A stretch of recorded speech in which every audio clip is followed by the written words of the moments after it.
Hey everybody, good morning, good morning, good morning. So on Thursday morning a few weeks ago, I accidentally went live in my profile and I almost did it again this morning. And I was going to cancel it and say, do you know what? There's a reason for that. I was meant to go live. So here I am. I'm not just live in my client group. That's what we do on a Thursday morning from 8 until about 9. I go over one of the lessons in this amazing program, Thinking into Results, for any of my friends on Facebook who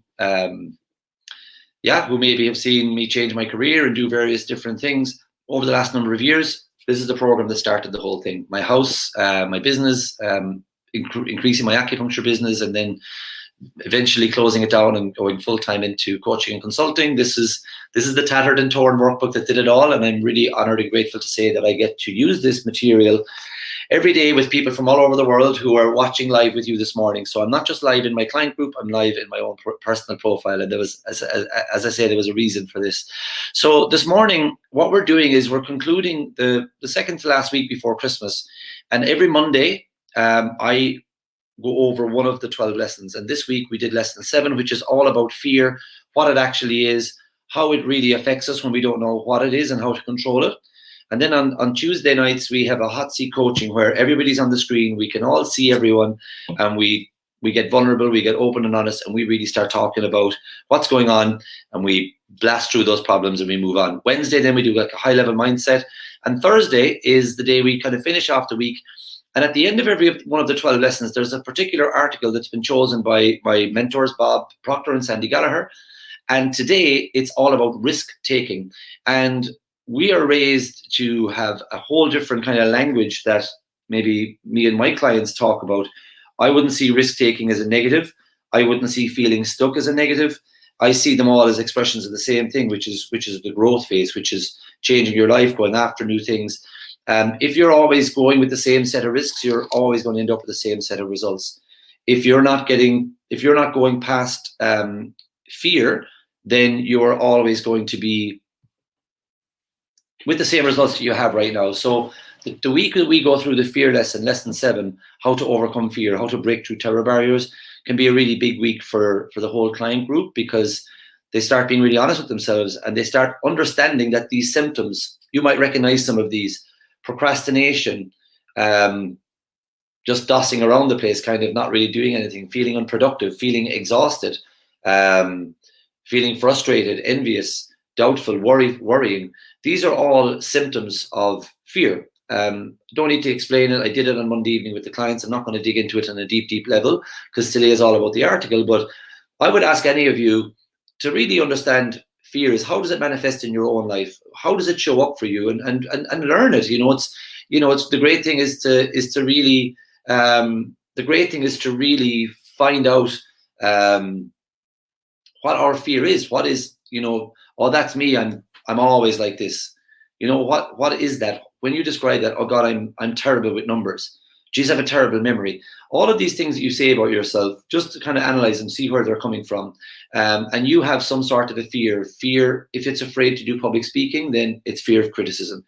If you are somebody who maybe stays in a job longer than you want to, or stays in a relationship longer than you should, then you have a fear that's called the fear of the loss of love of people. And there's a chapter in a book called Think and Grow Rich by Napoleon Hill, and it's called The 6 Ghosts of Fear. And it talks about the really, really deep-rooted ones, and it talks about how those deep-rooted ones become manifest in a very small form on the surface, like procrastination, like starting things and not finishing them. So these are all symptoms of the deep-rooted fear. So it's a really, really good lesson. It's a really good week.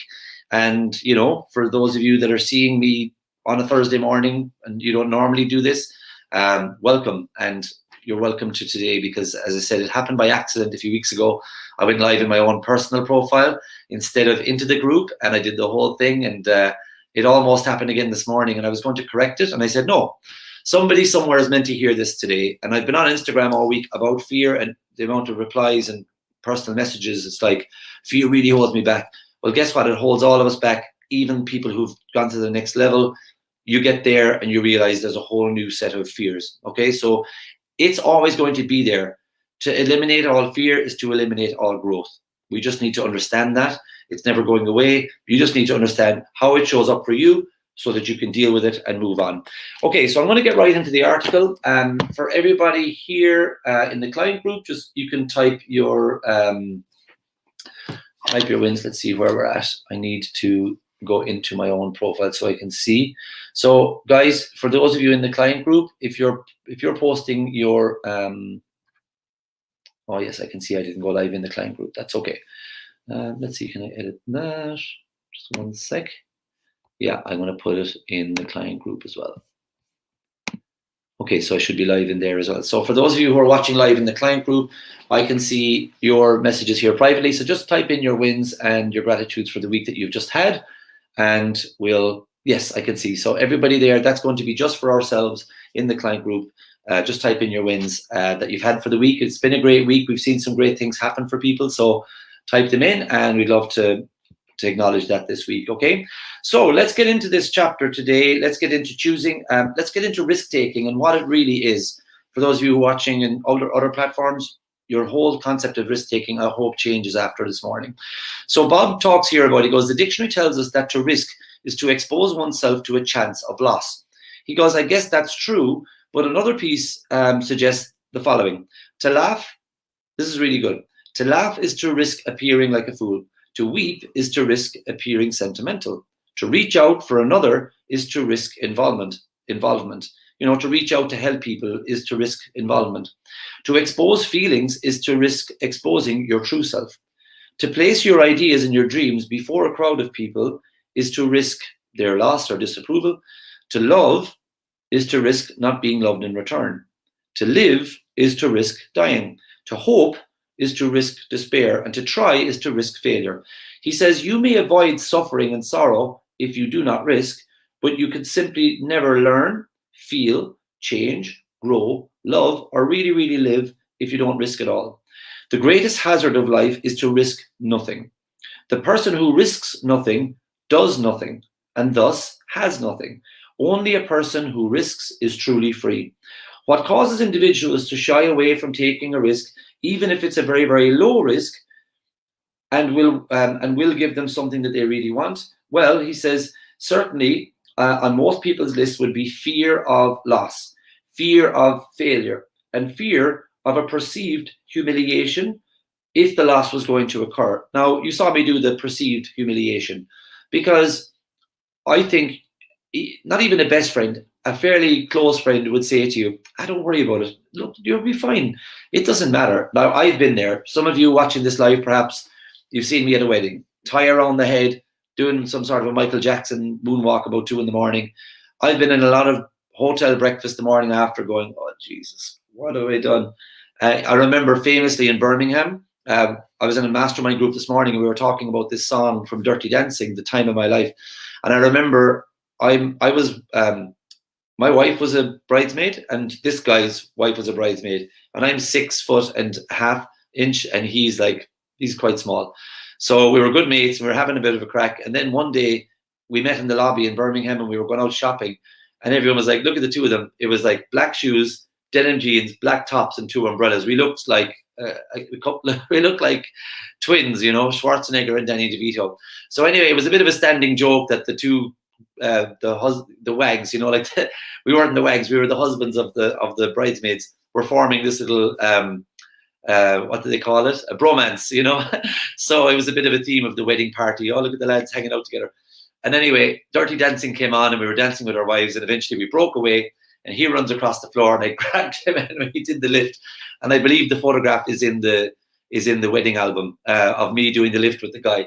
But the next morning I'm there, you know, shaking and having my sausages and be like, oh, there he is. There's the man. And I was like, June, what happened last night? So that's the fear, right? That's the fear. What is it? A perceived fear of loss. Now, I can still get flashbacks to that, as you could probably see. Everybody else has forgotten that. Pretty much everyone else has forgotten that. But there is this perceived loss. What about if I put a sign up in town saying, this is my bakery or this is my dry cleaners? Oh, what will they think of me? Who does she think she is? There is a real fear of a perceived sense of criticism. And it is perceived because, do you know what? What will they think of me? Well, the answer is they're not even thinking of you at all, really. It may flash through their mind. They may have a little chat at the school gates and, do you see what Joanne's doing? But that's just it. Really, no one's going to be there to pay the bills if you've got bills to pay. So don't be worried about what they think if you want to follow your heart and go into a new venture. Just bloody do it. Just go after it and forget about what they think, because they're not thinking about you at all. They might, for a minute, they might have a tiny gossip. Even if something horrible goes wrong, they might have a tiny gossip. And you know people like that who've got a really thick skin. They know what they do, they know they're being jerks, but they don't really care. And you can see in them they don't care. We see that all the time. But I know you might resonate with this. You could be somebody who really cares a lot about what people think, and it does hold you back. You got to get rid of that thing, because it's holding you back from the livingness of life. The ideas that are coming to you to bring them to life, and this perceived fear of what will they think holds far too many people back. I saw a guy called David Goggins. Now, he's a little bit intense. Jeez, you think I'm intense? He's really like in your face, even though it's on your phone and the screen of your phone. And he jogs. He goes, I jogged by a cemetery. He's always running around with his shirt off. I jogged by a cemetery, and it's the saddest place in the world, because all those dreams that died with those people. I'm like, oh, Jesus, come on, man, take a break. Go away and have an old pint of Guinness and chill out, will you? But he is right to a point, but it's a little bit intense. But it's true. You shouldn't go to the grave with these ideas. 11:11. We have somebody watching with us who's always seeing 11:11. It's there. I'm 11 minutes and 11 seconds into this, so you know who you are. Anyway, guys, don't let fear hold you back. This week, we're talking about fear, and today you're here watching live as we talk about choosing a different set of risks. Maybe fear of loss doesn't hold you back. Maybe fear of poverty doesn't hold you back. Maybe fear of criticism doesn't hold you back. But fear of the perceived humiliation if the business fails, maybe that stops you from even starting. All right? He goes, why would we automatically think that we would fail at something? Why? Why not presume it will work? Why not? Like, I've had some of the people that I know love me the most in the world. If I listened to them, I would never have gone off and done any of this stuff, because they are programmed just to presume it will fail or it will go wrong. Okay? Like, that's just the way. Even with COVID at the moment, okay, I've seen enough evidence. Like a goat in some country was tested positive for COVID. A mango was tested positive. Recently, we had a can of Coke. I'd say if we all got tested, we'd all have the bloody thing. And everyone's like, "Oh, did you hear they have it?" Who gives a shit? Like, they'll be fine. They're okay. They got a 98.999% chance. I think they'll be grand. It's this. We really are too plugged into what everyone's saying. And that's the same for your health and fitness goals, your financial goals, your relationship goals. Maybe the first 5 boyfriends absolutely were crap, but that's not fair on the 6th one. He deserves to have a place in your life where he's going to be different. So when we choose a different set of risks, we will get a different set of results. We got to stop looking at what everyone else is doing, what everyone else is saying, because as I said to a group of people this morning, I hate that the word snowflake has been taken. The word snowflake is now, you're somebody that's very soft. It's a generation of snowflakes. They're all born after the year 2005 or something. I hate that the world has done that people have done that to that word, because the word snowflake is actually really good. It describes how absolutely individual you are.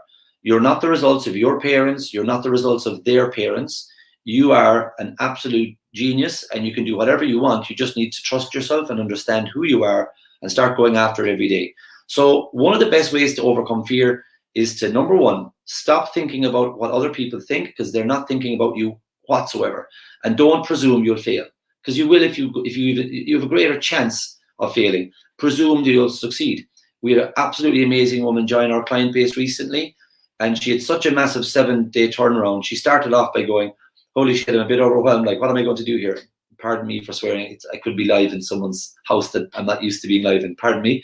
She said, oh dearie me, what have I done? And after investing in this program, I got to get out there and do it. And she popped a little post in the group saying, oh my God, what am I going to do now? And all the other clients who maybe were 5 or 6 weeks ahead were like, look, I get it. I was there too. I was a bit overwhelmed. I was like, what about if I fail? And just go for it. The very next day, we had a conversation. She started working on her goals. 8 days later, she's made a decision. She's starting this business. She's leaving her job in April. Like, it's amazing what can happen in a very short space of time. But when the fear strikes, we got this ad campaign, hunger strikes, fear strikes all the time, and it's bloody insidious. But here's the thing, it is never, ever, ever, ever going to go away, but you need to listen to it and learn and go, I see what it is. I see what it is, you flipper, right? So I sat on the couch last night. My wife went to bed. I could have gone to bed. I probably should have gone to bed, right? So thanks to Elaine and Dusan, I had one of these truffles. They gave them to me last week. I had a full bag of popcorn and I watched the highlights of the Premier League. An extra hour awake. I actually had a non-alcoholic beer as well. So a lot of carbs late at night. And I could feel the fear, feel the old paradigm popping in going, how are you going to get to the next level? How are you going to reach your goal that you have for the 27th of January if this is your level of discipline? Like I could hear that. It's not that you hear the words. It's not like I'm hearing voices. But I've worked on myself so much over the last 5 years that it's like I have time to slow down what the feeling is, analyze it for what it is, and just go, get that out of here. I'm having this popcorn. I'm enjoying this beer. I'm watching this football. I'm having the truffle. And I'll be up at 5 in the morning doing my study. Piss off. And that's what happened. Feel the fear and do it anyway isn't just about going, okay, I can do this. It's about realizing the BS crap story that pops up. Realizing, yeah, I got that from my mom. I got that from dad. I got that from that boss who told me I'm never going to be anything. I got that from that bully I had at school. And you just go, enough, get out of here, and you move on. And you stop thinking, what will they think of me? It's so powerful. So fear is something that everyone can overcome and is absolutely necessary that you do if you want to really get anywhere or really discover new things in your life. Elena says, it's okay. We had Supermax last night and we're giving ourselves grace. Yeah, I think so. And as we're kind of like almost competitors in the gym, let me just say, yes, great. Go on, Supermax. All right, let's go on. So Bob says, where does it come from? Well, it possibly dates back to our young life. And since risk-taking is likely never a subject that we were ever taught in school, I bet you'll agree, then a person's fear of taking risks probably stems back to before you can even remember. When you were a child, taking a very first step, it was an uncommon, it wouldn't have been uncommon to hear someone saying, be careful, don't fall, or don't do that, honey, you'll burn yourself, or, you know, that we're all, like, I mean, that's normal and natural. I would still do that with my kids. Be careful, mind yourself. I talk to a lot of parents in their 50s whose kids are in their 20s, and I talk to them about the new set of risks they're choosing. And I'd say, well, think about it. Before you had your grown-up kids, right? You and your husband, you'd run across the road together. You'd be out on a night out. You'd have a few pints, and you wouldn't go to the zebra crossing. You'd skip across the road, and they're like, oh yeah, all the time. And even parents of young kids now, let's say if you get a night out this Christmas, you'll be back to your old days. You'll jaywalk across the street. You won't check. But if they're with you, honey, mind, come back, stand here now, hold mommy's hand. Like, we're all programmed to not be risk takers all of the time. You know, like, even what about this year? Just keep 2 distances apart and da da da da da. It's like crazy. You know, I barely ever listen to the radio or TV, but Jesus, my heart goes out to people who plug into that crap every single day. You know? Like, the kids actually mock it if the radio happens to be on by accident. 2 mornings ago, Dylan was like, Daddy, I turned off the radio. It was on there. And I goes, what was going on? And she was like, COVID numbers. I was like, good man, you know, like, they can see it for what it is. How the hell is that news? Like, why is that 9 o'clock, 10 o'clock, 11 o'clock, front page of the paper? We get it. We just talk about other stuff. It's just bombardment. So this year and other years, risk taking is like, elbows and, you know, it's all about like, be afraid. You know, we've got to understand that risk taking is a normal everyday thing. And you now get into a car, you drive in different road conditions, you drive at different speeds, with different levels of being awake, being conscious. You might be wrecked, tired, kids mightn't have slept. You're driving from A to B, and you probably have a greater, you know, like, I believe in 2020, there's a statistical thing. I believe more people potentially have died from road collisions than has died from many of the diseases that we're trying to prevent, and other things like that. I don't know exactly the stats, but there is websites you can look at the stats, and they're rolling. I mean, it's telling you even how many books have been published in 2020, and you can see statistically the stuff that we're told to be afraid of is actually, we have a greater chance. You know, this whole story of you have a greater chance of dying on the way to the airport than you do from flying. Certain things like that. So you're actually taking risks all the time that you just accept. It's like, yeah, because look, Declan, driving isn't a big deal. But it actually is. because you're taking a risk every time you drive, but you don't have a fear of it because you've trained yourself not to have a fear. So risk taking is something that you are doing. It's not something that you have to learn how to do. You're doing it all the time, but that's why this morning it's called choose a different set of risks. So Bob talks about think about how much better equipped we would be to face life's challenges and succeed. If we were told, if you face challenges, you will succeed, rather than, like in college, when I did business studies in CIT, we had a lecturer who held up a graph showing that in the first year, 60% of businesses go out, they fail, and within 3 years, 90% fail. So these are these 20-year-old snowflakes, for the right way. We are all brand new people. I'm not my dad's story, my mom's story. I'm not the way they raised me. I can be whatever the hell I want to be. And I'm looking at the board, and I remember the guy. I can remember the suit he was wearing the day I saw that, and I thought, this is crap. Like, why would you tell us this? 60% fail in their first year, 90% fail. Why do we go through 3 years to get a business degree, for our parents to come up and see us with the gown and the hat and the nice fancy dinner, to have this kind of a thing? Instead of, okay, statistically, this is what they say, but that's not what I see in this classroom. What I see are ambitious people who are going to succeed. Now that's the way a lecturer should do it, right? Like you hear, like, don't lecture me. Maybe that's what he was doing, is giving us a crappy lecture instead of inspiring us. Be our mentor, be our teacher, be our guide, okay? So think of how much better equipped we all would be if we were told to go out there and face life challenges and expect to succeed.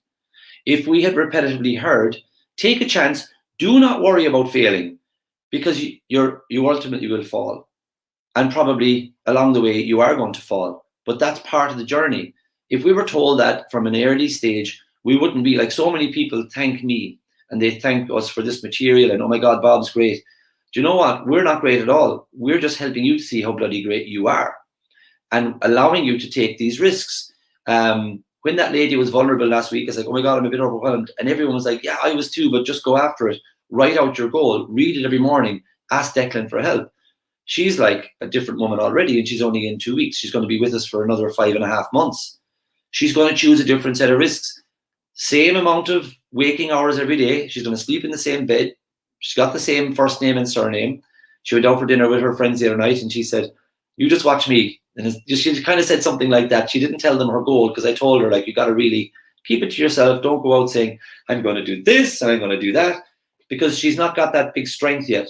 It would, even if one of her friends kind of knocked her back a little bit, it might have hurt her. So I was like, don't tell people yet. Just start doing it. And how about you tell them what you're going to do when it's done? So she's choosing a different set of risks in a kind of a protected way and going out there and just doing it. Sometimes we make this big announcement and then we don't do it and we fall short, and it actually sets us back.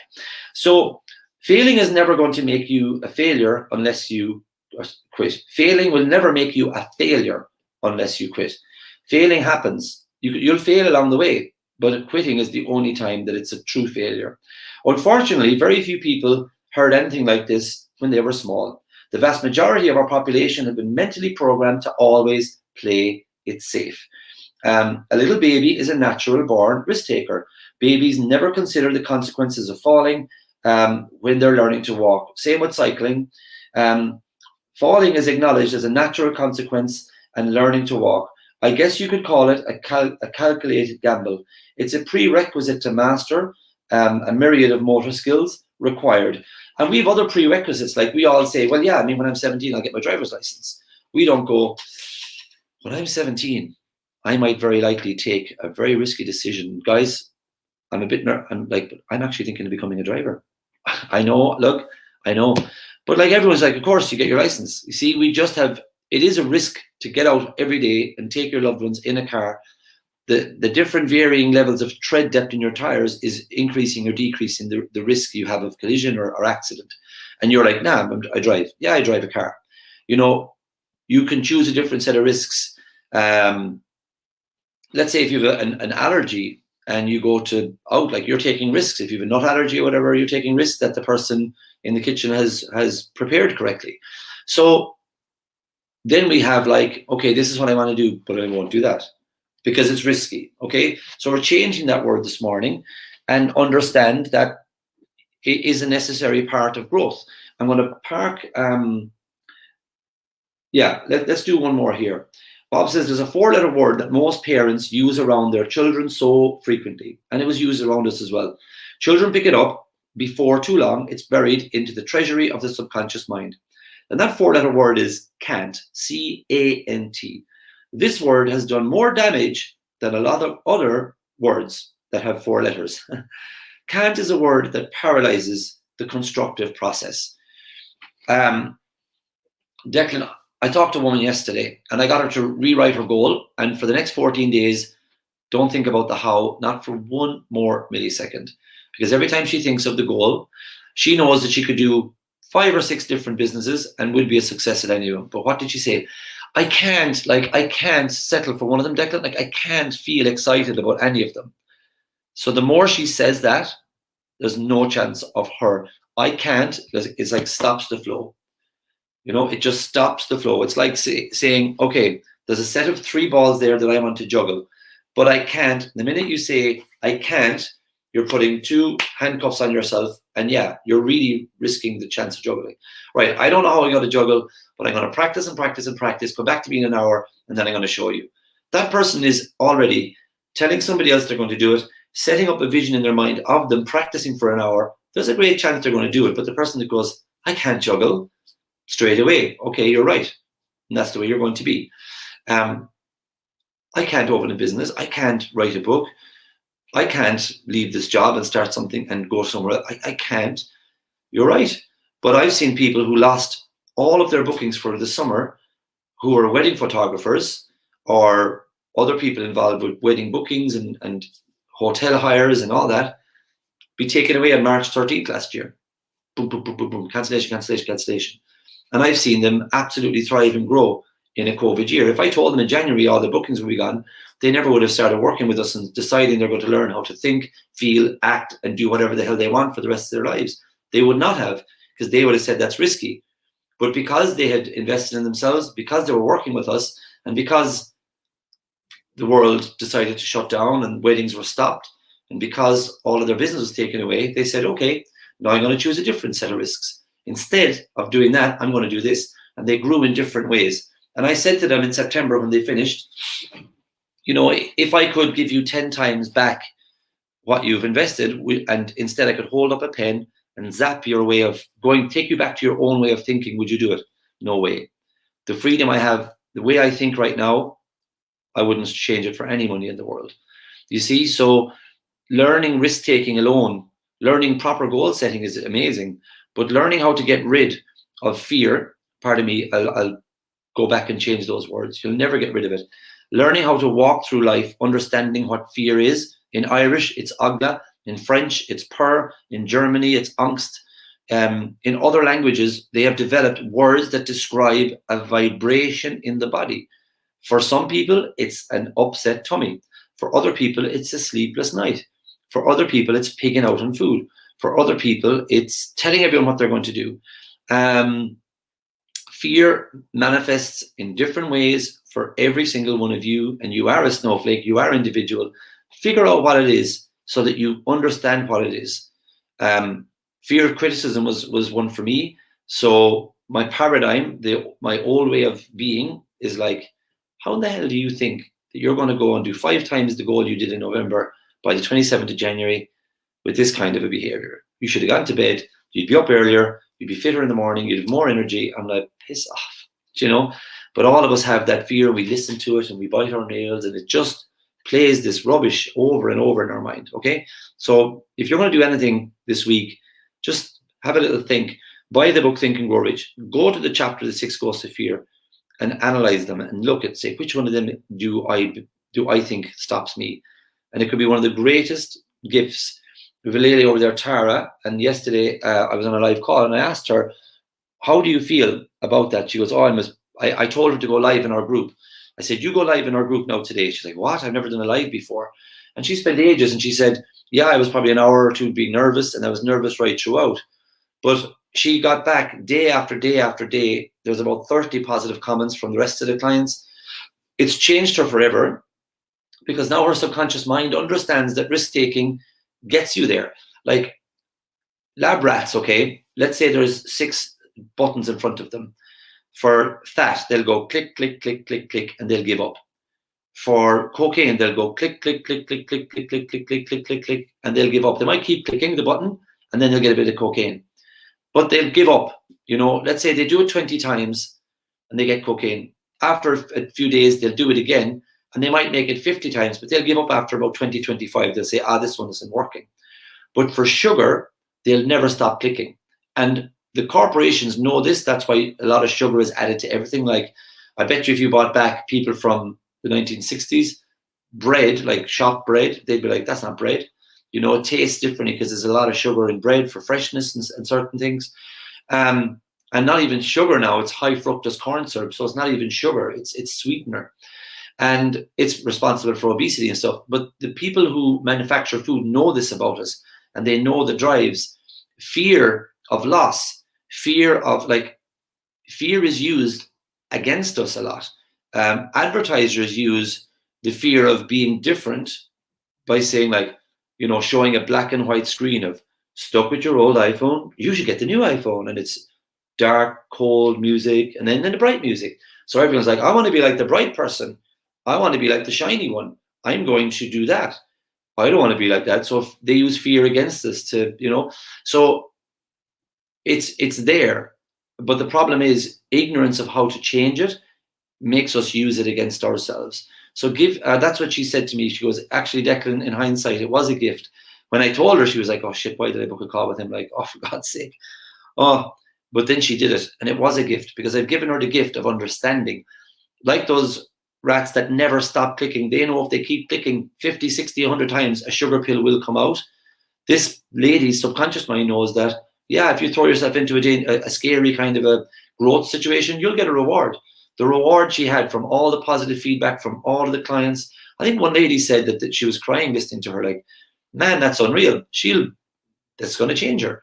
So choose a different set of risks. Okay, so what we're going to do now is we are going to go into this book, U Squared by Price Pritchett. We're going to read a chapter, and I want to dedicate this chapter to a man called Stephen. You know who you are, because I've seen a great change in him over the last, since September, since we first met. I've seen you go after it, feel amazing, feel stuck, and go after it again. And that's normal, and it's necessary, and fair play to you, buddy. So I want to dedicate the second half hour of this morning to you, because he's after buying this book, and I told him get into it for Christmas, and he's going back to lesson 1 of Thinking into Results after Christmas. So this is for you today, and well done for backing yourself and for going after it, and sometimes in the face of criticism as well. So you deserve all the success you are going to get, and just remember us when you get there. You know what I mean. Alrighty. Choose a different set of risks. The risks hits you as being rather apparent, rather real. It may be even feeling quite threatening, but you must stack them up against the hidden risks that you will accept if you decide to stay where you are. Now, if I close this book and never read one more syllable from that chapter, you're going to see how absolutely, sorry, no, I'm going to say feck, how absolutely feckin' powerful that is, okay? The risks that you are thinking about, they become apparent. You can almost see the laughing stock, like people lying like on the ground going, you failed. It's a nonsense. It's what does Matthew McConaughey say in Wolf of Wall Street? It's a fugazi, it's a fugazi, it's a nothing, okay? It is nothing, but you see it as so scary. It ruins your day sometimes if you know you're like grumpy. The risks that you see, they became apparent, like almost like they're real, and they may feel threatening, but you got to really weigh them up like the scales. Is the risk of going after something more risky than staying stuck in the status quo? Like sometimes our webinar comes to the attention of people, and they'll book a call and they'll talk to one of the team, and they'll be like, yeah, you're right. Oh my God, I need this webinar. I needed to talk to you. I have to do this. And then they might say, okay, well, if you want to do this, you have to invest a few thousand and work with us now. Oh, hang on a minute. Oh, yeah. That's risky. It's risky to do that. But so you want to stay here? Well, no, I don't. But you know, so the threats, the perceived risks come up, and our old ways of thinking uses the fear of What about if you fail? What about if you do it, it doesn't work against you? Okay, so staying with the old results instead of going after what you truly want, there's a livingness of life that you can't get from staying where you are. There is sometimes, like, I love people getting their goals. I love people, like one lady up in Galway, actually up in Offaly, but I met her in Galway. She's like, Declan, I always have the keys to the house. That's lovely. But I really look back more long term at the change in that woman, the change in that girl. The house is great.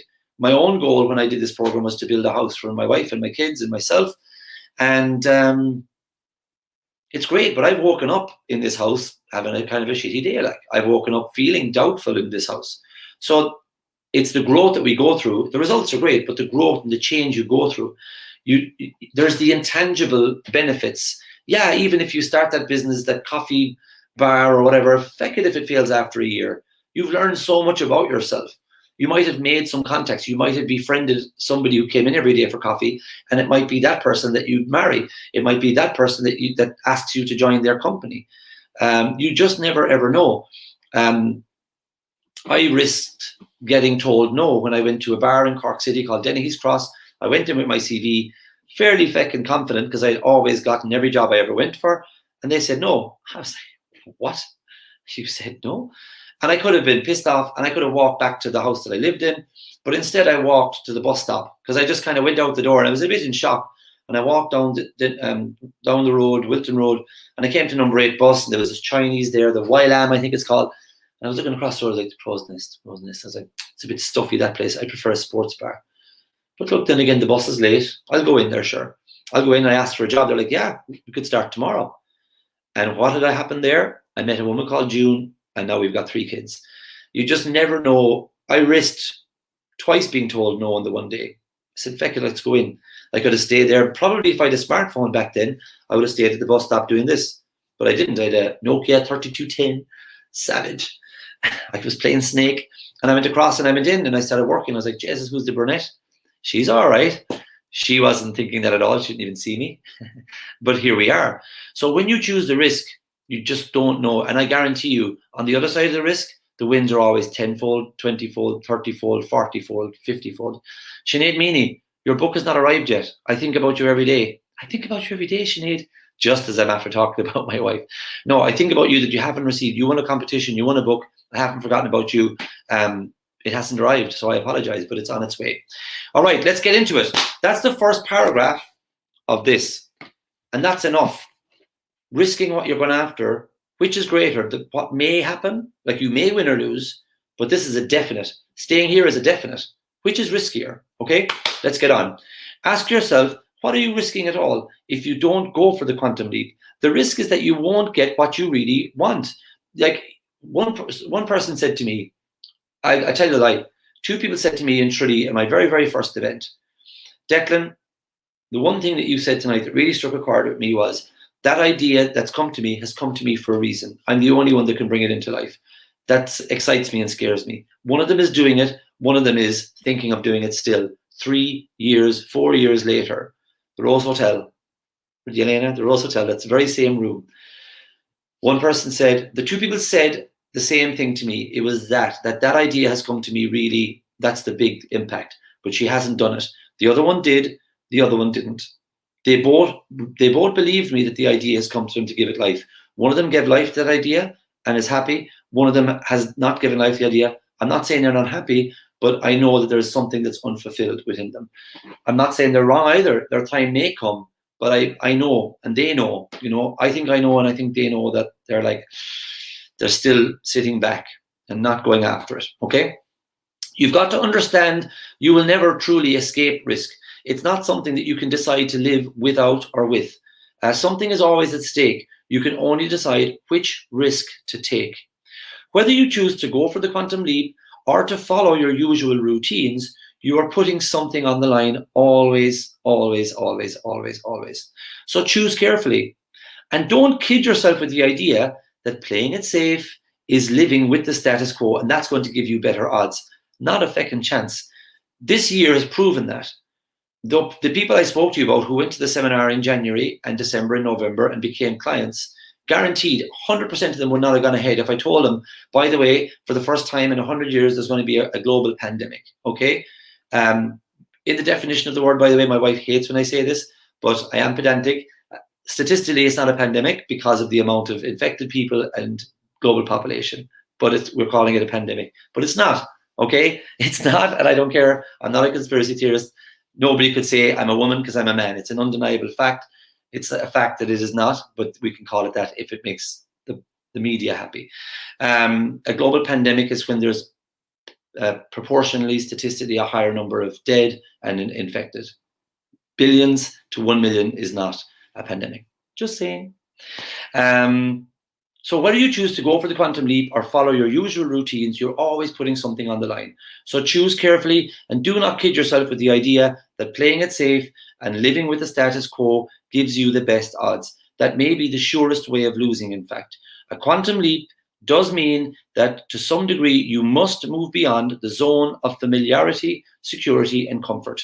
Okay? The comfort zone, the reason I mentioned the word pandemic in the first place was you can wait and wait and wait, thinking things are going to change.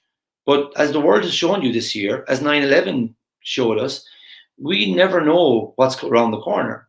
And people thrive in a downturn. People go out of business in a boom. So choose a different set of risks. Don't keep staying with the status quo unless that's what you absolutely, truly want. If you're happy and you're satisfied and all you want is to stay where you're at, do it then. I guess I'm talking to the people this morning who are undecided, on the fence, longing, wishing, hoping, praying, wanting, and waiting. Don't wait. You've got to choose a new set of risks. Okay, frankly, making a quantum leap, going after something you truly want, is not gambling. It's not a crap shot where you throw the things and hope for the best. You're simply moving all of your daily activities in a different direction. You're actually going after an opportunity that you've been ignoring. The opportunity is like, hello. It's like the kids, dad, mom, mommy, dad, dad. The opportunity is persistently coming back to see, will you bring it to life already? Come on, let's go. You abandon your excuses. You reframe the problem. You take a completely different chance. There's another chance of not doing it. There's a chance of doing it, but you're choosing a different chance. To go after big success with risking something, it really unmasks the truth of who you are. It reveals to you all of the things of significance that you have been holding back and all of those things of insignificance that you think are in your way. Risk believing in yourself. There's a t-shirt, there's a mug, there's a slogan. Risk believing in yourself. Not what that bitch said you are, not what that effer said you are. Believe in what you know you really are. Allow that real person to get their voice, okay? Risk believing in yourself. Risk acting on the assumption that you can succeed and you will succeed. Otherwise, the risk is that you're going to settle for a fraction of what life is trying to give you. This is not the case for taking a really big chance. It's just a matter of giving yourself the big chance. You're not taking a chance, you're giving yourself a chance. The major obstacles in overcoming the odds is never ever challenging those odds. The major obstacle to overcoming the odds is never challenging them. The way to stand up to a bully is to stand up to them. The way the bully will always win is never telling someone about it, addressing the problem, standing up to them. It might be risky to stand up to them, but it's a lot riskier to let them compound your fears over and over and scar you for life, okay? The odds always seem to change in your favor when you begin to challenge them. Can I get my clients that are live here in my public group to comment on that? Is that true or is that lie? The odds seem to line up and go and help you. I was on a call this morning with 5 people from 6:30 till 8 o'clock. And a few weeks ago, I wouldn't let them on their own. And in a few weeks' time, I'm going to let them on their own because they have changed so much that I can trust all of them to pick themselves up and bring themselves to the next level. But a few weeks ago, I knew their old paradigms were in control. And it was like, I can't, I'm stuck, I can't. But what starts to happen is they go and choose a different set of risks and they feel like, oh my God, this is actually happening. but I'm only Declan 1.0. I'm not Declan 2.0. Oh my God, what am I going to do? Oh, I'm there with them, and the other clients and our graduates were all here going, you can do, come on, you can. And then all of a sudden, yeah, that's thanks. Last week I fucking had it. It all worked out fine. It somehow seems to line up because your life currently seems to line up as well. Everything just seems to fall into place. But it's because you're just going after that amount of place when you go after more. And if you don't believe me, the car breaks down, but you don't have a budget for 1,000 quid. You're praying the mechanic says it's 5 and not 15, and you're relieved that it's 1,000. You were hoping it'd be 5, you were hoping it wouldn't be 15, and somehow you find 1,000. Somehow you find the oil, like in my story, the oil tank would run out. I say, oh, Jesus Christ, what are we going to do? The oil tanks ran out. I'd order the oil, and by the time it came around, I'd somehow make the money back. You know, I chose a completely different set of risks. When I walked down the street one night in this chocolate, I was just studying personal development at the time and deciding not to hide away. My old acupuncture clinic used to be up the stairs, down a corridor, and back. There was a seamstress there, and I was there. 1 bedroom, very poor signage. I was totally afraid of putting myself out there. Regardless of the results, I had 8 people sit in front of a camera. Migraine, gone. Sports injury, quicker recovery. Back pain, gone. Sciatica, gone. You know, everything. Video. And I sat with my wife on the couch and we watched the testimonials, and she goes, you're unbelievable. And I was like, what? And she goes, there they are talking about, and you're still thinking you're not good enough. And I was like, what would you say if someone put a camera in front of you? She goes, that's how much my old conditioning of how crap I was in control of me up till 5 years ago. Now I've studied our personal development, not mine, yours, Sinead's, Yelena's, Magdalena, Aoife, Amy, everyone that's over here, Sheila, Stephen, everyone. I've studied us. I've studied human beings, not just me, but I've applied what I know is possible for all of us to me, and I'm happy with my results.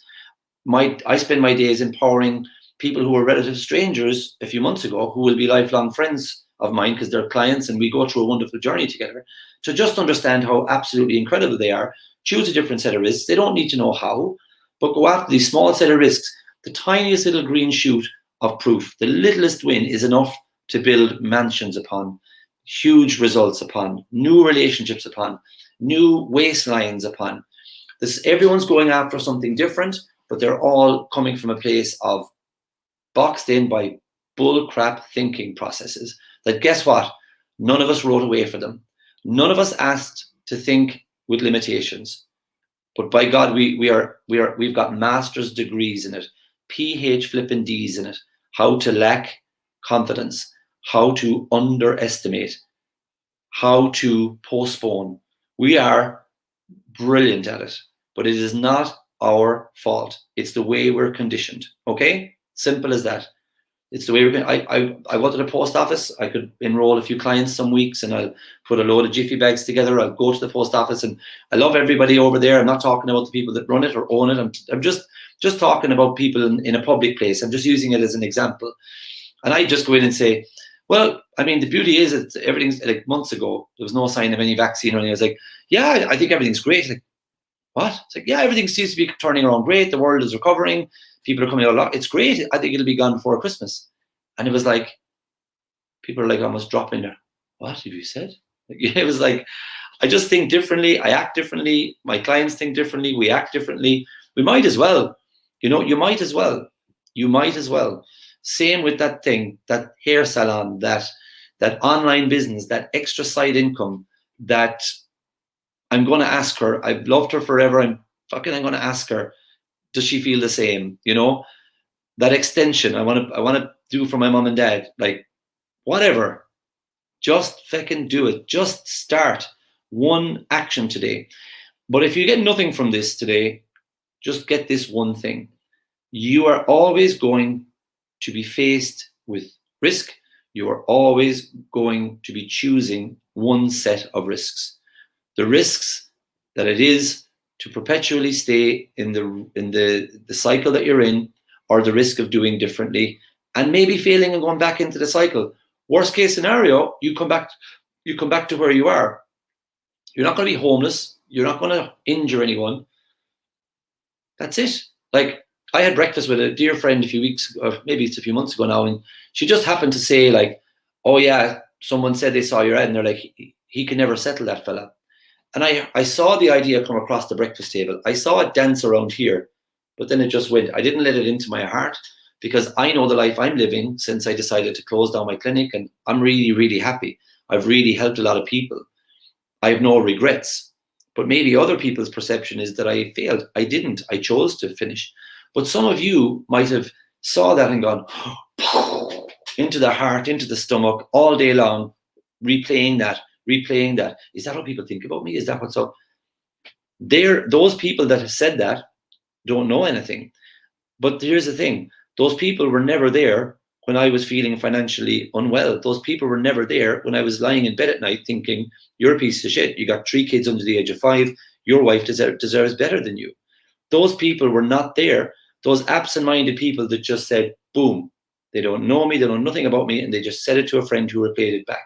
And I have no problem with her saying it back, because it allowed me to see how strong I've become.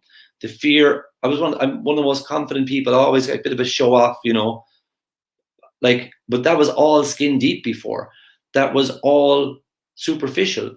I used to pretend I'm the guy out in the front in the play, in the local drama thing. I'd be out. I really have had a low self-esteem, low confidence, the whole thing. But one day, I just knew something was happening. I was in my acupuncture clinic. I had a person from 12 to 1. I was expecting someone to come in from 2 to 3, 3 to 4, and 4 to 5. And every one of them cancelled within 5 minutes of notice. And by the time the third person cancelled, it was 5 o'clock. I could have said, you know what? I'm going home. F this. And something said, choose a different set of risks. And I got my brochures and I said, I'm going to turn this negative into a positive. And I went down the street, putting all of my flyers down by the tills of every single place that was open at the time. And as I was going past this chocolate shop, there's a really nice man called Willie, and he was putting a sign on the door, shop to let. And I said, I saw it was a sign. I chose a different set of risks, do something different. And I said, choose a different risk. Ask him, is this shop for let? Yeah. Really? Yeah. How much is it? Okay. And I realized it'd be more expensive than where I was, but more prominent. Risk being a public acupuncture clinic in a small rural town in the west of Ireland. Go for it. Some of the people used to say, is it aquapuncture? Okay. Not being disrespectful to the area I grew up in. There's a fierce, intelligent people here, but it was just funny that was the way one person said it. Another fella rang me up and says, is the lumbar puncture good for fags? I think what he meant was, Declan, is the ancient Chinese art of medicine, is the ancient Chinese medicine called acupuncture good to help me to relieve my addiction to cigarettes? But he actually said, is lumbar puncture good for fags? Okay, so that's what I was dealing with. I could have been like, this is going to be a disaster. But I doubled my expenses. I opened a more prominent place.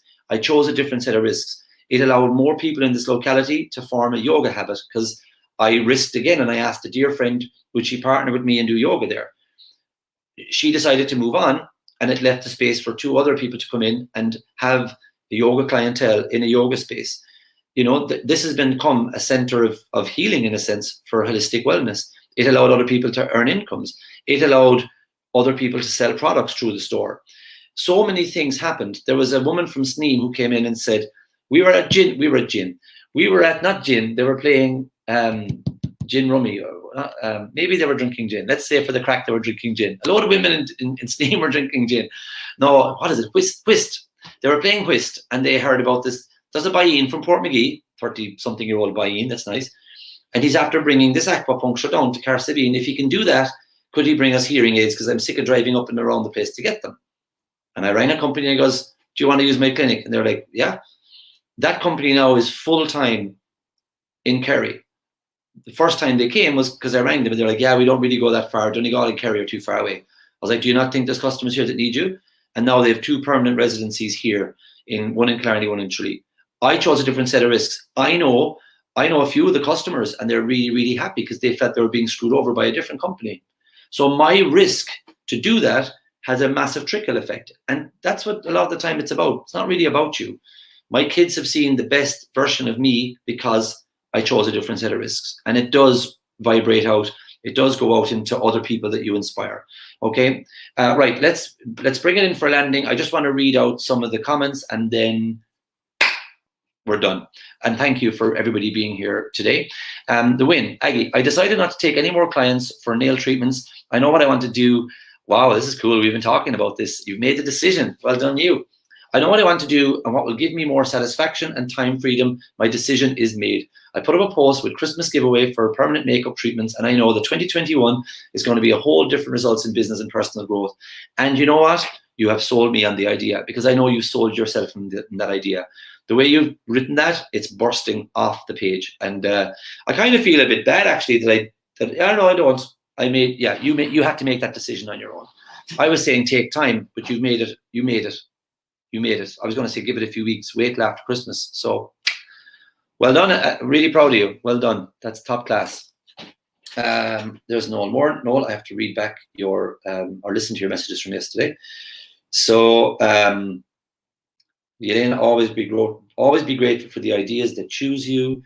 And that's it. That's everybody here for this week. Okay, so everybody, I want to say thank you very, very, very much.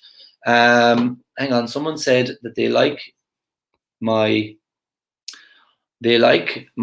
post, but they can't see why I'm not seeing the comments. Well, because I think I'm not seeing the comments because I'm watching in the academy. Hang on, I'll go back out and I'll watch my own profile and see if you're on there.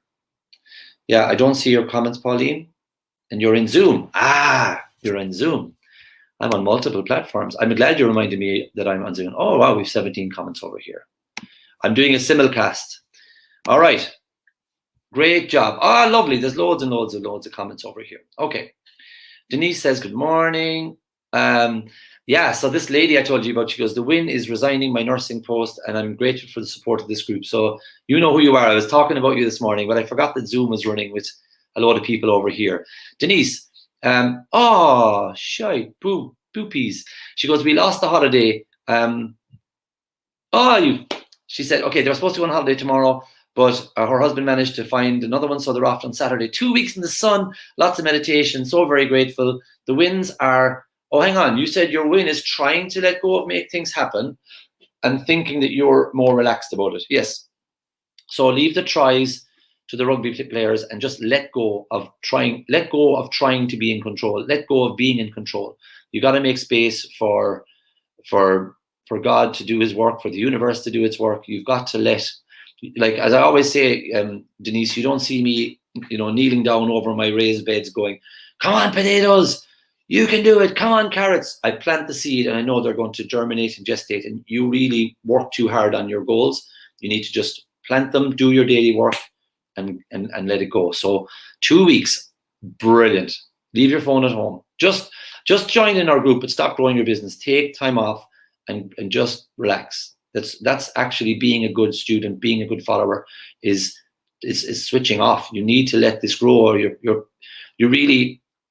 Jim Morrison had a poem before. He was like, there's people out there that put forward the proposition that you can petition the Lord with prayer. You cannot petition the Lord. So yeah, don't try and force favor with forcing. Let it go. And it may be the greatest thing come January, your best month ever in your business, because you let go and switched off and changed how you show up in the world after 2 weeks of being waited on hand and foot by Serge over in, where are you going, by the way? I'm jealous. I'm jealous. Jealous and envy are bad, but I'm feckin' jealous. 2 weeks in the sun. But I'm happy for you. All right, Tara, I'm grateful for all the blessings in my life, my family, my home, my car, the food in the fridge, the money in the bank that grows every day. Nice. My win is keeping to my exercise routine. My new routine of meditation and manifestation and study every day is drawing me great results, and I'm grateful. Boom. I'm grateful too. And I'm grateful for the next time you feel stuck as well, because it might happen or it might not. But nothing is good or bad. Nothing is big or small. We've just been made to think that way. When I look at the results, I know that, like, I really am grateful to a very stuck, very broke, very frustrated, very doubtful Declan O'Donoghue that said, I can do more, I can be more, I can have more, I can give more. So I'm grateful for everything, Tara, that you reached out, asked for help last week, and you got it, and you took action too. Natalie, I think my kids are going to school and they're coming in to say goodbye. Natalie, hello everyone. I had a fear of job loss. sorry, I had the fear of the loss of loved people when I wanted to leave a job. I loved the clients, but I was not happy with the bureaucracy. I had to go, but I was sad to leave because I felt I was leaving clients down. Here. Joanne writes, I've got my goal written down. That's only half the win. The other side is that I haven't read it yet and read it back to you. So I'm going to read it and get back to you. Actually, no, I read it, but you've sent it in an email form. Yes, I read it, but I have to get back to you about that, Joanne. Okay, but we have a call scheduled, so I'll read it before our call.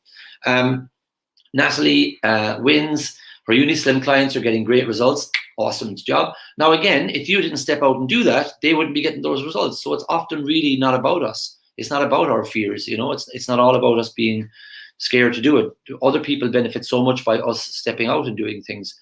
But now people are not coming because it's Christmas week, but the people who are showing up are really seeing great results. Well, how do you know the people who are not showing up are also getting great results? They probably are. They're probably having a much healthier thought process around Christmas rather than dread or fear. They probably are feeling a greater sense of self-control. They probably feel that they can have a guilt-free Christmas because they know they're going to kick ass the next week after because they got you in their life and they've got some proof along the way. So that could be so empowering that they're not having this emotional, wreckage by going, oh, and I'm eating this. And sure, when I call to Margaret, oh, she always has the cream out, of course. They might just go, feck it, I'm going to have the cream because I've got Natalie, I've got a team, I've got a support group. Here comes January, I'm going to have fun. It might be the best time they've ever had because of you, Natalie, right? So Pauline, the wins, realization of how fear got hold of me and how it steps down my shift through it and what I'm called to do in all areas of my life. Good on you. Good on you, Pauline. Yeah, I know I pushed your buttons a bit last week, but I didn't really push your buttons. I know I pushed your old restrictive paradigm. Yes, honey? I just need to pay for the head yesterday. Okay. My Christmas cards. I'll be gone when you come back. Bye. Bye, kids. You going in? Goodbye. Quick, kiss. Love you.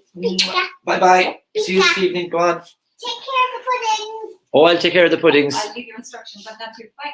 Okay. I'm not going to be able to watch the puddings. I'm going to Killarglen. Anyway, they have to. My wife makes homemade Christmas puddings. So yes, custard, cream, the whole lot. My big fat belly is going to be fine. All right, Natalie, I saw some amazing choreographies to Time in My Life. Yeah, listen, I'm your man. She married Patrick Swayze. She's no, the lifting. I'm not good at the lifting. So she goes, I saw some amazing choreographies to the Time of My Life when I used to DJ at weddings, not to mention Thunderstruck by ACD. I often joined in the fun. I'll read through one more because I got to get ready to go. Denise, I really need to hear that. My pissy little fears are like uninvited guests. I've got to become more aware of them. They're so tiny and sneaky. Yeah. Oh, yeah. Absolutely. But Denise, like you and I both know, you're 21. So they've had 21 years. If there's any kind of that you need to add on to that yourself, you can do that. But you know how much time your old ways of thinking, those old petty fears, you know how much playtime they had. You know how much they're used to being around. And you've only spent the last few months with me, like turning them on their head. So it's going to come up again. And it's just like, I know what you are. Take off. Yeah. Oh, and by the way, Denise is from London, so she loves that we've taught her a politer version of that vulgarism, so she can just say "take off" and she likes it. You going? Yeah. Cheers, bud. Love you. Bye. Take care. Have a great day. Okay. Okay. So yes, I want to check. She wants to chat about her goal. Let's do it. Will you email Laura and schedule a call for tomorrow with me, Denise? Because when we're trying to do it in private message, I'm not seeing it so much, but it goes into my calendar when you schedule it properly. Natalie, I took a risk in 1992 and called Terry after we had a brief romance. Woo-hoo. I was working in Dublin at the time. He was down in Limerick and we had done the long distance romance, but it hadn't worked out. I just knew there was something about him. Well, now so. Didn't two people fall on their feet then with that? So Denise is off to the Canaries for 2 weeks. I'm off to Killarglen I'm going to choose a different set of rain. That's what I'm going to choose today. Thanks, Denise. I'm so happy, proud of you. I'm really grateful and delighted for you. I am. I truly am. I honestly am. Everyone, thanks for being here. Somebody over, oh yes, I see that. Okay, deciding to quit her post and go after her new venture in April. How amazing is that? We still have this pandemic and she's going off and doing a new business. But I've seen a lot of people thrive. I've seen a lot of stuff happen in this lockdown and all this stuff. People go out of business in a boom. People start businesses in a bust. So well done, you. And you've got what it takes, and you are all about giving and giving and giving and giving and giving, and you are going to receive. Absolutely no doubt in my mind. And I think you can tell from all the clients as well just how much we believe in your goal and how much we love it. Noel is here. Just so amazing to be part of this as a newbie. I'm blown away by it already. Yeah, you got a great attitude. I really enjoyed our conversation a couple of weeks ago. We're not having enough of those, so it was great actually. We've got a really predominantly female client base, so I love to the gentlemen come along, and we've welcomed you and Stephen and Alan and Johnny and a few more recently. So it's great, and love to have it, and love to get to know you a bit more, Noel, as the weeks go on. So I kind of kicked his ass this week a little bit. I was like, hey, I'm not seeing you on the calls. Where are you? Come on. We've Alan as well, a really good guy in health and fitness up the west. So all you guys, show up. Let's get in there. Let's keep studying together and really grow together. This 2021 is off we go. Let's just keep going. Okay, everybody, thanks for watching. For those of you over on StreamYard, that I zoomed into lots of different platforms this morning. Thank you for being here. Let's see if there was more comments. Yeah, we've seen those. Yeah, really, really good. Good morning, world. Good morning, Ireland. Good morning, Declan. Good morning, everyone. Who said that? I don't know who that was because I haven't seen who you are because it didn't show me. So just text afterwards who that was. It's a lovely. Good morning, world. Good morning, Ireland. Good morning, Declan. Really nice. All right, everybody. I got to go. Thank you for being here this week. For my clients, remember, I'm shifting things a little bit from what we normally do. So it's Monday, Tuesday, Wednesday, Thursday. This week, I'm going to be live Sunday. Sunday is the Monday call. I know now, just stay with me. Monday night is the hot seat coaching. So I'm going to be doing it from about 7 to 8 Monday instead of 7 to 8 Tuesday. Wednesday, normally at 1 o'clock, is going to be on Tuesday. And Thursday, 8 in the morning, is going to be on Wednesday. You got it. You figure it all out. But yeah, because then apparently we've got this Christmas Eve, Christmas Day, St. Stephen's Day. But I'm still going to be studying. I'm still going to be writing out my goals. I'm still going to be there for each and every one of you. Probably won't respond very, very quickly, but that's okay. We do have Christmas to enjoy.